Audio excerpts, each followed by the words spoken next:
এটা হলো রোবটদের স্কুল, কিন্তু এই রোবটটা আজকে সেই স্কুলে নতুন ভর্তি হয়েছিল।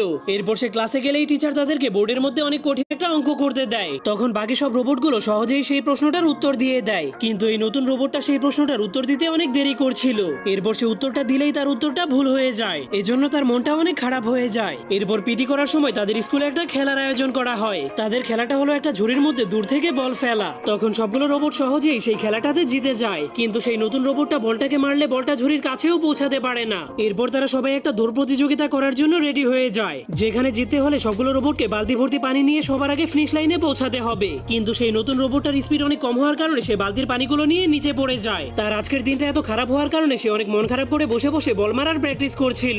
এরপরের দিন টিচার যখন তাদের ক্লাসের মধ্যে মানুষের বিষয়ে প্রশ্ন করতে শুরু করে, তখন একটা রোবটও সেই প্রশ্নের উত্তর দিতে পারে না। শুধুমাত্র সেই নতুন রোবটটাই মানুষের বিষয়ে সঠিক উত্তর দিতে পারে, যার কারণে সবগুলো রোবট অনেক অবাক হয়ে তাকে দেখতে শুরু করে দিলে সে অনেক খুশি